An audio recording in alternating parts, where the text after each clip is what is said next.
Hey everybody, it's Peter, and in this video we're going to do a complete in-depth review of this Kawasaki Vulcan Voyager 1700. Now this is the 2023 model. I have reviewed this in the past, and to be fair, I made a mistake on that one, so we're going to correct that here. But the point of this video is to go through this bike in detail to make sure that you see all the things that you would want to see, the obvious stuff and maybe the less obvious stuff that not every other video shows. And if you have questions, I can come back to this bike again and again and again because I'm here filming at Jim Gilbert's Wheels and Deals, Jim Gilbert's Power Sports, where they give me complete access to their entire vehicle lineup. So if you have questions or you're interested in this bike, make sure you hit subscribe and follow up with questions and comments in the comment section, and I'll answer those in both the comment section and in future videos. So let's get going with this review.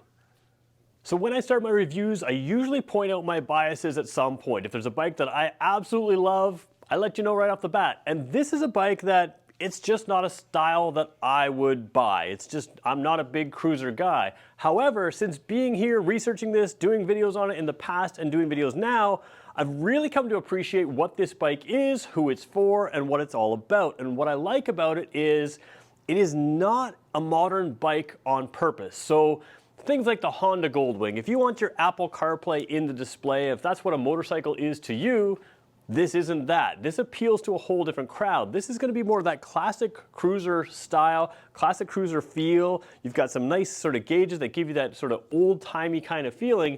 And what I like about it is in the automotive world, every time you have a new vehicle, they try to increase and improve and make it more refined and better and better and better. Whereas with this, they understand what's better. There's an unrefinement to this bike that is crucial to its character, and that is what's really cool about this bike. You've got great reliability, you've got a great value, and you've got the right amount of unrefinement to make it exactly what you want it to be, but it's not so unrefined that it becomes uncomfortable or problematic to drive or anything like that. So we're going to talk about some of those lack of refinement pieces that give it its character, as well as talking about some of the important safety and updated things that give it that, ability to ride it all day long and make sure you're comfortable and make sure you're safe. So let's dig into the details here. We're going to start with the front brakes and then work our way back through here, work our way to the dash, the storage, the luggage, and we're going to talk about some of the character in this throughout the whole video.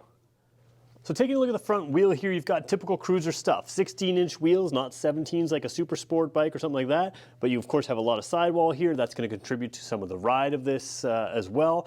And nothing too fancy from the looks of it. Of course, you've got the dual discs, so you've got good stopping power, but where you get some fancy things is in the things you can't see. So of course, this little sticker sort of tells it all, but of course you have ABS, which is anti-lock braking system. That's, typical in this kind of class.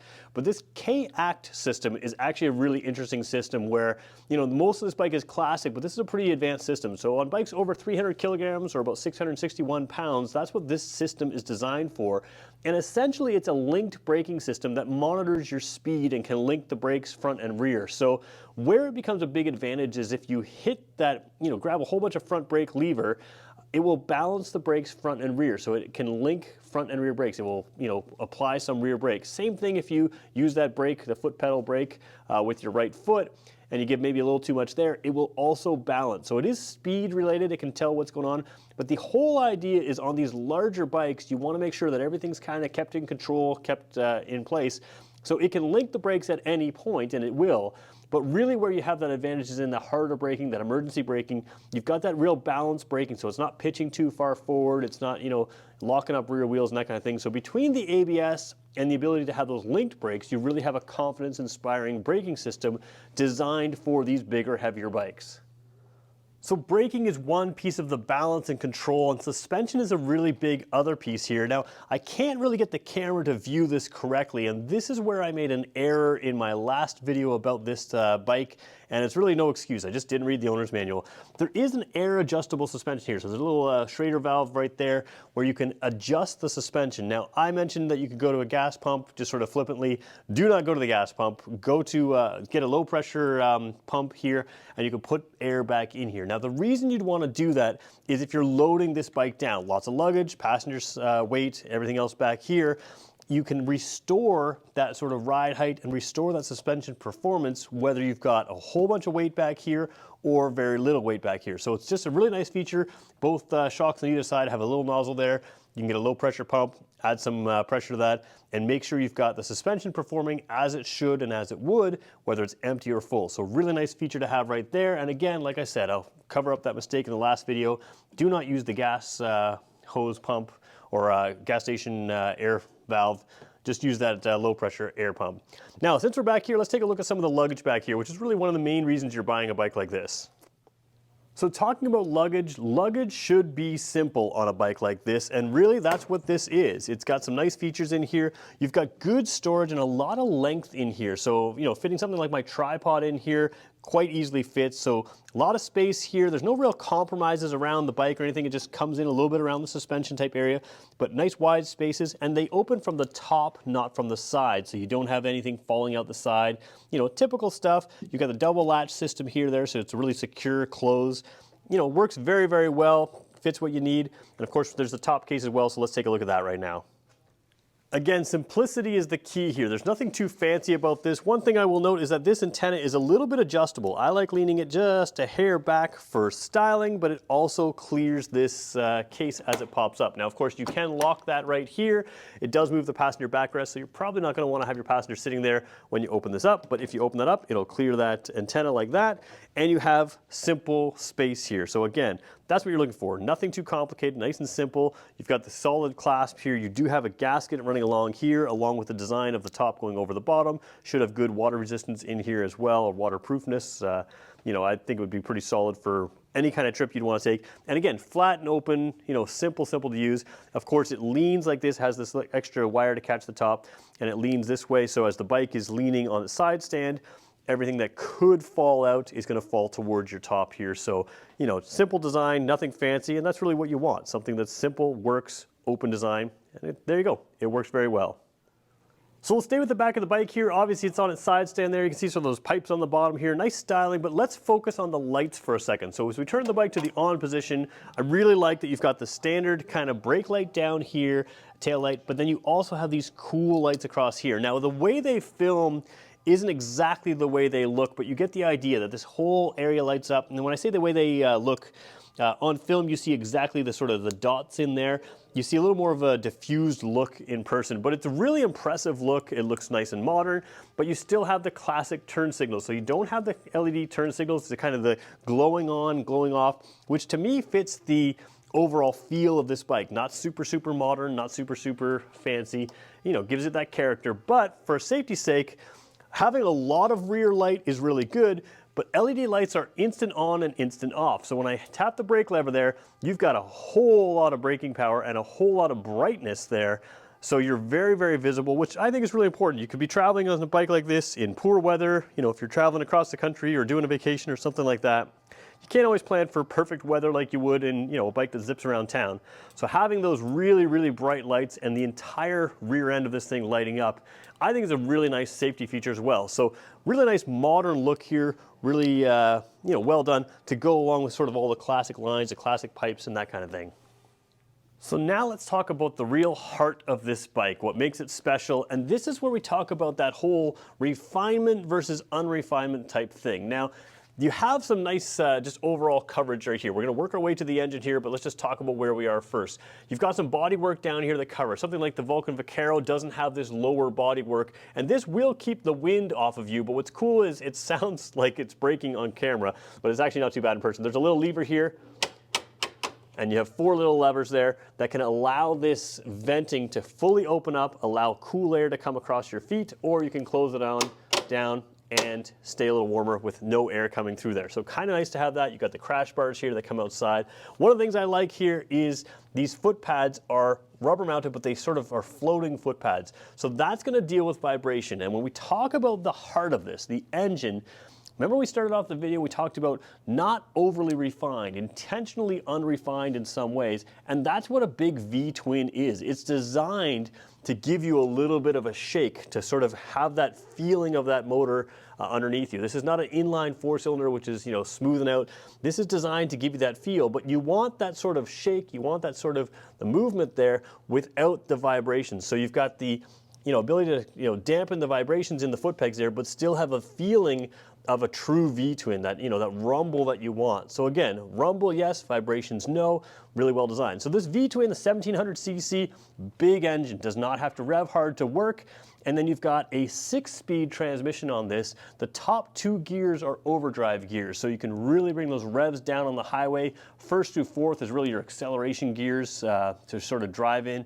And then those, like I said, those 2 gears of overdrive help with just overall fuel efficiency and also just taming things down as you're going down the highway. Again, when you've got a rumbling engine, you want to make sure that it's very comfortable on the long drive, and this absolutely is. So it's a torque monster. The Vulcan lineup really has a lot of variation. The Vulcan S is a parallel twin Kawasaki Ninja engine. It's a twin cylinder from the 650 Ninja. Then you move up to the 900, which is a V-twin, and then you move up to this, and this is the real torquey, the engine to have if you want a true big, strong cruiser. That's what this is. Now what's cool about it is a fully liquid cooled engine, but you have the styling here with the deep vents. These aren't just sort of drawn on, they have a deep sort of fin there. So very much looks like an air cooled engine, but the convenience and the reliability of a liquid cooled engine, which is quite nice to have as well. Moving back here, I don't know if it's in the shot, let me just take a look at the camera here. Yeah, you can see that rear foot peg here, or the rear foot board here. Same idea with these, they have that floating foot pad there.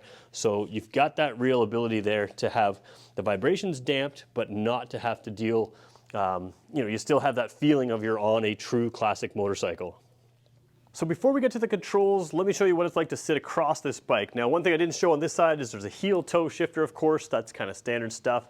This is a big bike, and it is something that you feel that when you're pulling it off the side stand, but once you get it level, very comfortable. The weight is very balanced. It's, it's something you can move around on your legs left and right without a whole lot of worries. Again, I'm not familiar with riding these bikes as much. For me, I really like the lighter, nimbler bike, but the surprise to me is once you pull it off that side stand, it's very comfortable, relaxed. There's no real concern. The seat is nice and low, but still nice and wide and comfortable. So it's not that intimidating sitting here, even though when you approach it, you're going, wow, that's a big, big bike. So, obviously if you're in the market for this bike, this is probably not your first big bike, and you'll be fully familiar with it.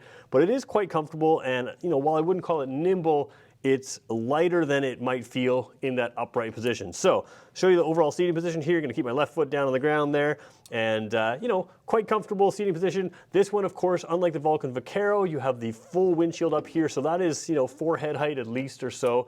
So it's gonna pull the wind right over your helmet, and whether you wanna go with an open face helmet or anything else, you're looking through the windshield on this. Vulcan Vaquero, similar design, but it has much, much shorter windshield as standard. Now, of course, you can swap all these things out. There's accessories everywhere, so you can decide kind of what you wanna do. But seating position is very good here. The handlebars come back to you nicely, and we're gonna show you the controls on this bike because, again, you've got that real classic feel here, but there's a couple nice modern touches and a couple sort of, I call them secret features that you maybe not realize right away if you're just glancing at it in the showroom. So we're gonna dig into this area here and talk about all the features right now. So the first thing I want to show you here is the key, and instead of just showing you the key, I'm going to turn the bike to the on position like that, and then I'm going to pull out the key to show it to you. Now there's 2 reasons I'm doing that. First of all, the key is shaped pretty cool. It's kind of matching your side bags there, so you can get it in focus there a little bit. But what's cool is this bike could be running right now. I turned it to the on position and I took the key out. That is a feature of this bike. You can see the ignition switch is kind of shaped a little differently. This is the kind of bike where you don't have to sit there and let all your keys rattle around in front of you. You can turn it on, plug it in, pull the key out, throw the key in your pocket, and do make sure that you keep the key in your pocket. You don't want to pull it out and put it on a desk and drive away, because once you go to your fuel stop, you will need the key to turn it back on.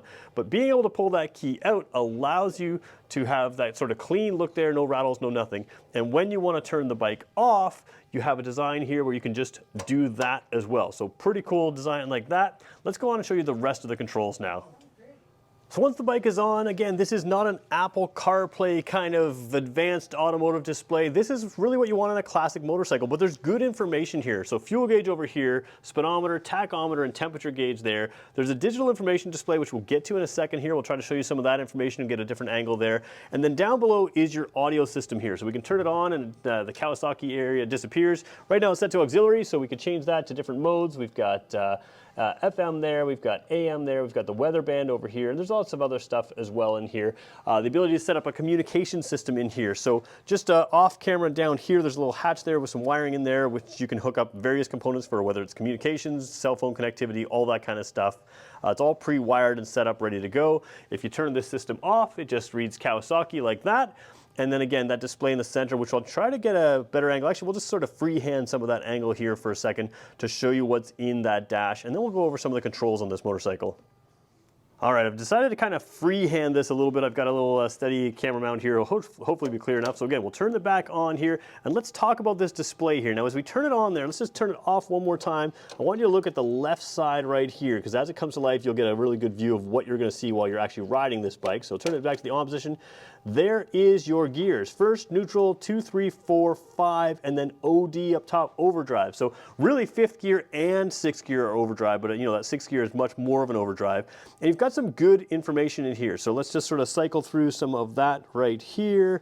Where am I on the control side here? Oh, I'm on the wrong side. So what we're gonna look at is, you see liters per 100 kilometers is the average right now. Now I've got to range right there, and then you've got the average in there. So that is your center display. Then I'm going to go this way on it, and you can see everything up top. Your trip A, and I'm using the wrong hand here because I'm holding the camera, so there we go. Trip A, trip B, and then your odometer up top. So you've got just basic information left and right, and all of that is being controlled right over here on your right side. So I'm moving this thing that way for one display, that way for another display. Very intuitive to control that in right there. So again, nothing too fancy here. You've got your lights up there, low fuel signals, high beams, that kind of thing. Cruise control as well. We can turn the cruise control on right now. That cruise control light lights up in orange. Once it's set, that set light lights up in green. Again, a little tough to read. The camera's having trouble adapting there, but you can see that cruise light. I can read this. This is ABS, that kind of thing. But I can read that in person. You can't really see it on camera. So pretty simple controls. Let's just take a look at those controls here. Again, I'm filming with my right hand, so I got the wrong hand on the throttle lever over here. You've got your hazard lights right up on this side. Now that's different than just about every other Kawasaki, and that's because they're making room for some of these controls over here, including your cruise control. So cruise control just works just like a car. Let's see if I can get up in there. There we go. You can see set and resume, on or off button right there, your start, your kill switch, and of course that controls that center display. Coming around the bike here, let's just come back and go, whoops, here we go. Almost had my antenna touch my microphone there. Over on this side, you've got a lot going on, but it's pretty simple stuff as well. So you've got your high beam here, low beam right there, your horn up top there, signals, and then you've got your audio control. So volume right here, tuning right there, and your squelch for a CB radio, which you could put in the future. So taking a look here, there is some storage over here on this side here. Speaker there, a little bit of storage there. We'll open it up for you in a second. And then you have a 12-volt port. That's all standard. Let's come back around to this side here where you have something similar. Speaker there as well. So visually these are identical from, whoops, my camera mount here is adapting. There we go. Visually you see an identical side here, but this is the one that has that wiring for that extra connections. You know, the wiring's inside for things like your communication system, that kind of thing. And then there is one button way down here for your driving lights. So that is down here. We can just turn them on. Actually, why don't we just come around there? As we turn them on, headlight is not on right now, but there are your driving lights, which again are quite bright. If we get down into the view pattern there, you'll see they are nice and bright, so they give good visibility, help you be seen as well as see others as well. And you can see that the signal lights are also part of that sort of always on lights anyways. If I started the vehicle, the headlight would start, but of course indoors here, I'm not going to be running it right now. So I'm going to continue to freehand this, and this might be a mistake because usually I like to work with my right hand, but my right hand's on the camera. Now remember, because you can take the key out of here, I have seen some people complain that they feel like this shouldn't have a key lock, but remember, you don't need the key in the vehicle to drive it. So you could pull your key out anytime here, and you can open these up. Now obviously you're not going to do that while you're driving, but both these pockets are pretty deep here, and they're basically identical on both sides. But this one is the one with your wiring to connect various components there. Again, all pre-wired for communication system and other audio type systems there. All of that, you can get the Kawasaki accessories to match it out there. So again, same thing on both sides. But again, like I said, some people said, oh, I wish I didn't need the key to use that. And I get that, but again, you don't need the key in the vehicle, so it's not like you have to turn it off, you know, do that. You can be at a gas stop, leave it running, get that back in. I wouldn't do it while you're driving, but certainly it's not hard to get into there. There's your key as well for your gas tank there as well. So we're going to turn this thing off and let's talk a little bit more about it. So let's talk about who this bike is for. Well, obviously this should not be anybody's first cruiser or first motorcycle. It's a bigger bike, it's a heavier bike, and you know, first cruiser Vulcan S, first cruiser even just a regular Vulcan 900. These ones get into a more heavier class. If you are regularly taking 2 people, this is amazing. If you want to go across the country, this is amazing. But all of that you know. Why this cruiser over other cruisers? Well, first of all, if you look at the Honda, BMW, that style of bike route, you're getting into a higher technology, higher price range, which to a lot of people, some of those technologies don't matter, and even further, the buyer of this bike, some of those technologies actually take away from the riding experience that you want. Again, you know, like motorcycles, they should make a little bit of noise. These aren't Honda Civics that you want to be more and more and more refined. You want some of that lack of refinement that gives you that feeling of driving something that's sort of true to what it is, and that's what this is. And what I love about what Kawasaki does is they build all these, you know, high refined bikes, high technology bikes, TFT display bikes with the, you know, full screen display. They add all kinds of technology into the bikes and they get more and more refined. But then the design team of these kinds of bikes allow them to be true to what they are. You don't have to update this every year because it is, you know, it's true to what it is. This is a bike that's going to give you that V-twin rubble, that nice torque down low that really gives you that power to accelerate, but it's not something that is, you know, high revving screamer like Kawasaki might be known for. The other thing that's nice is the wind protection here is very effective. It's not just classic styling, it's very well done.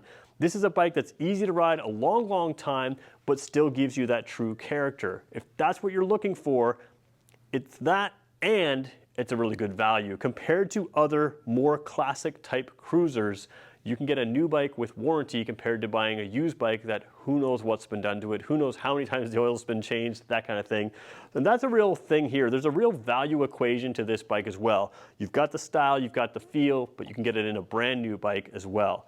So again, I'm not a cruiser guy. This is not a bike I'm going to buy for myself, but I understand it. I think it's, you know, I understand the people who buy it. And again, you guys in the comment section, let me know again when you caught my mistakes in the past. If there's things that you want to know about this bike that I'm not pointing out, or better yet, if you are an owner of this bike and think that I should add things to a future video about this bike, let me know in the comment section below so we can kind of build a database of information for the people that are interested in this bike. Again, remember I'm filming here at Jim Gilbert's Wheels and Deals.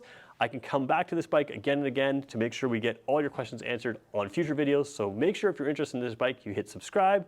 Let me know in the comments what you think about this bike, especially if you're an owner of this bike. Let me know why you love it. And yeah, we'll just leave it at that. We'll tune in for the next one. Thanks everybody for watching.